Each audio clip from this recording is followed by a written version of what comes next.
Oi gente, tudo bem? Eu sou a Ana Malfacini e eu estou aqui com vocês no Redige Online para dar umas dicas de redação. Acreditando o seguinte, tá? São várias dicas, mas eu vou partir assim do básico. Imaginando que você que está me assistindo pode nunca ter tido essa aula. Se você já teve, não tem problema, a gente faz uma revisão. Mas se você não teve, vale a pena te dar um esclarecimento inicial.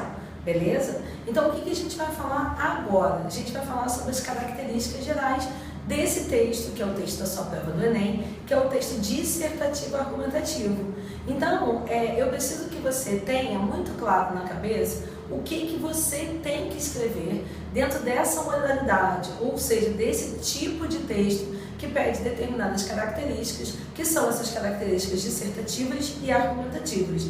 Então, o que eu coloquei aqui no quadro para vocês? Os principais itens que a gente não pode perder de foco, tá? Então, olha só, primeira coisa que a gente tem que saber é o seguinte: o texto dissertativo argumentativo, ele pressupõe a análise de um tema. Não é para você contar uma história, não é para você descrever apenas o que está acontecendo na situação. No caso do Enem, a gente já sabe que é uma situação brasileira, tudo bem? Mas é para você se posicionar. Então, olha o que a gente vai ter aqui, ó. Quando eu falo da análise de um tema, eu vou dizer que essa análise seria a característica mais importante do texto dissertativo. E quando eu penso nessa característica aqui do argumentativo, o que eu tenho é o posicionamento.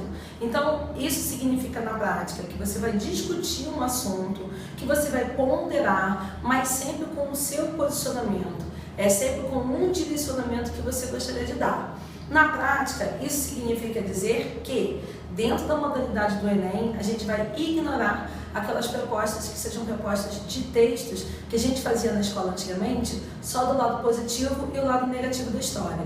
Isso não tem no Enem, a gente sempre tem um foco, beleza? Outras características, tá? A gente não pode esquecer que no caso da redação do Enem especificamente, a parte gramatical, ela vai ser analisada. Então eu vou dizer para você o seguinte: a linguagem que a gente vai adequar é a linguagem impessoal. Não se usa a primeira pessoa do singular, ou pelo menos a gente evita esse uso. Então eu acho, eu penso, eu acredito, na minha opinião, são expressões que a gente prefere trabalhar de outra forma. Por exemplo, em vez de eu dizer que eu acho que a persistência da violência contra a mulher não deveria acontecer, eu tiro eu acho e falo direto: persistência da violência contra a mulher não deveria acontecer hoje no Brasil. Então, uma maneira da gente impessoalizar significa que eu não apareço como um sujeito daquele texto, mas a minha voz com a minha opinião está ali, tá? Outro detalhe que é importante, que a gente não pode deixar de perceber na hora de escrever essa redação, é que existem os dados de precisão, clareza e objetividade.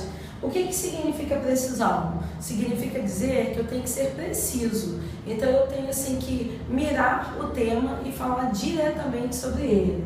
A clareza significa que eu tenho que procurar palavras que mostrem o meu posicionamento, mostrem a minha redação direcionada, mas sempre com um vocabulário muito específico, que é aquilo que tem a ver com precisão também. É um vocabulário preciso. E quando se fala da objetividade, a gente pode dizer hoje o seguinte: que ser objetivo é ir direto ao ponto. Não é tão difícil, e praticando semanalmente, você vai ter muito sucesso na sua redação. Então eu sou a Ana, fica com a gente aqui no Redige Online.